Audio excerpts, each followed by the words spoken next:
Ese YouTube ihemba amafaranga angahe kuri views igihumbi umuntu yabonye? Ese kubera iki kuri YouTube ukunda kumva umubare igihumbi, aba subscribers igihumbi, views igihumbi, ibintu byinshi igihumbi? Ese kubera iki abantu benshi bumva ko iyo babonye views igihumbi video yabo iba yarebwe?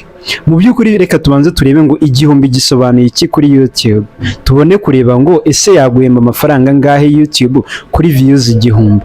Ubundi igihumbi kuri YouTube gisobanuye umubare fatizo YouTube ikunda gushingiraho ikubwira inite ntoya kuri performance wagize. Rero iyo uri munsi yacyo ukunze kugira gute, kugira ikibazo cy'uko kubibara bigorana. Reka dufate ku bijyanye n'abasubscribers igihumbi, cyo ni kimwe mu bigufasha ngo wuzuze ibisabwa kugira ngo usabe monetization. Ariko kuri views YouTube ibishingira ivuga ngo nugira views igihumbi turaguha wenda amadolari 3 cyangwa 5 cyangwa ibice 50 biterutse ku kuntu views zawe zingana. Ni ukuvuga ngo kabone niyo wagira video ikagira miliyoni views, bo barakubwira ngo kuri views igihumbi turaza kuguha idolari 1 cyangwa 2 cyangwa 3, noneho uyafate yandi bakubwiye kuri views igihumbi ukube na views wabonye. Reka rero turebere hamwe ngo ese kuri views igihumbi hano mu Rwanda YouTube ishobora kuguha amafaranga angahe, kugira ngo umenye ngo ese uyu munsi niba ndiho mbona views ziri munsi y'igihumbi YouTube izampemba, ese ni impemba izampa angahe? Hanyuma ningira views 100 se byo YouTube izampemba, ese ni impemba bwo izampa angahe?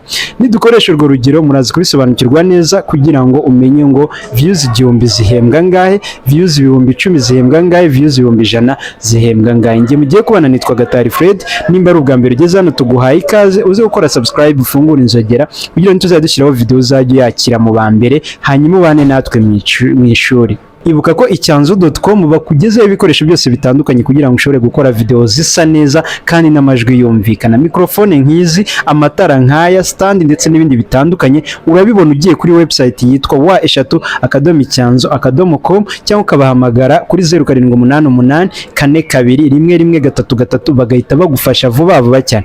Utita ngo uherereye hehe, barahita babigufashamo vuba. Hanyuma twika SMM nibo bagufasha kuzamura social media zanyu vuba cyane.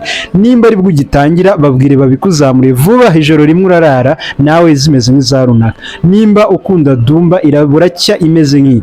Abandi bose batandukanye Facebook, Instagram, TikTok ndetse n'abandi batandukanye YouTube, ibyo byose babikoraho bikaka. Twika SMM nabanyu mu bakoreshe kuri 0790 30 25 vuba cyane bahita babikoraho. Hanyuma reka dutangire. Iyo uploadinze video kuri YouTube uri monetize, YouTube iyo hashize amasaha 24 irakubwira ngo iyi video yawe niza kugira views igihumbi turaguha amadolari 2 n'urugero. Hanyuma niyo uza kugira views 100,000 ubwo urahita ufata amadolari 2 kube na views 100,000. Icyo gihe niyo mafaranga uri buze kubona. Niyo mpamvu usanga umuntu uri monetize akenshi arwanira views cyangwa se yifuza kubona views nyinshi, kuko kubona nyinshi ni kubona amafaranga biturutse kuri RPM wagize gute wabonye.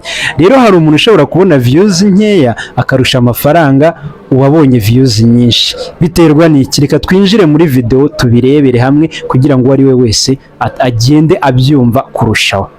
Twagiye, reka dukoreshe iyi video yagize views 41,500 kugira ngo dushobore kubara ngo ese kuri views igihumbi YouTube yaguhemba amafaranga angahe.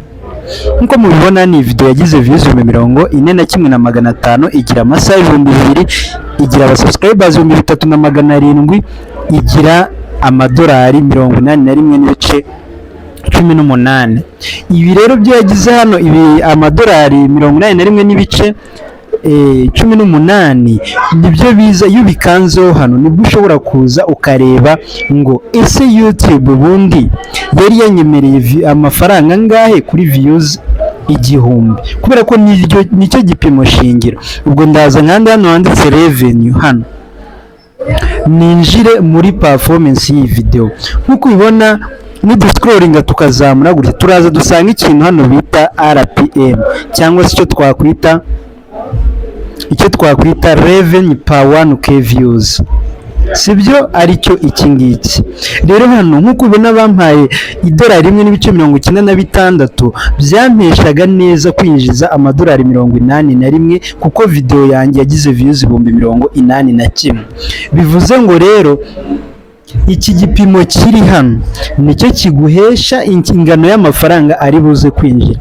Ubu hano twaramutse baduhaye wenda 0.80, 0.50 cyangwa idolari rimwe, byaba bisobanuye ko twakabaye dufite amadolari, baduhaye idolari rimwe byaba bisobanuye ko twaba twarinjije amadolari 40 wenda na rimwe, ariko kubera ko baduhaye 1.90 uraza gusanga byaradufashije kubona nibura amadolari 81.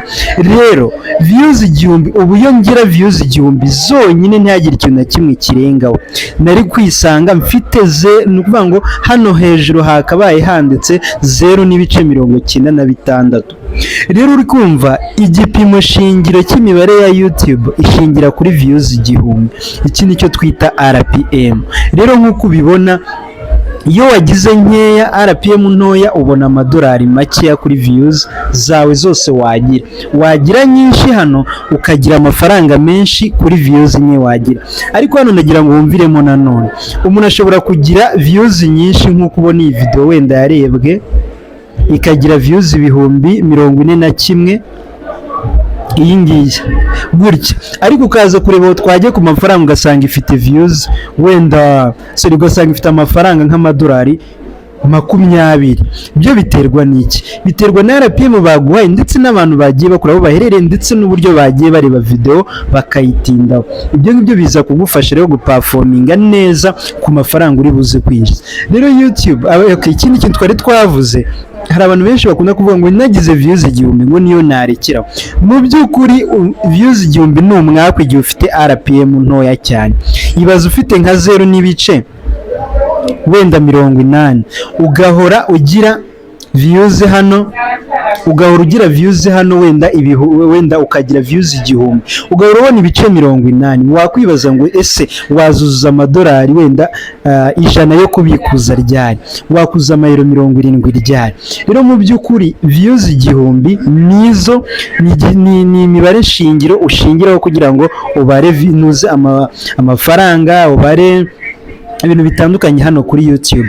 Ariko kabone noneho niyo waba utabonye views 1000, niyo waba wazibuze, YouTube irayaguha kabone nubwo byari ibice bike. Tubare hano yakwemereye nk'idolari rimwe, hano yakwemereye nk'idolari rimwe kuri views 1000. Bivuze ko hano niba wabonye views 800 irazana ibice byawe 80 byandikanga, ntago ijya yambura, irabikwandikira hano ibice byawe 80. Bisobanuye ko rero 1000 kuri views cyangwa ku bindi bintu ibyo ari byo byose YouTube bibara ari nk'umubare fatizo kugira ngo ize kubona uko ishobora no kuguha imibare igihe waba wabonye views zirenzeho ndetse n'ibindi bitandukanye. Rero iyo ugerageje video ya performinga ntabwo ushobora kubura niburamo dukeya ucyura. Ntabwo ari iyi gusa, dushobora kubereka izindi video ugasanga ine YouTube igiye ifite uburyo izamura amafaranga. Reka mbereke.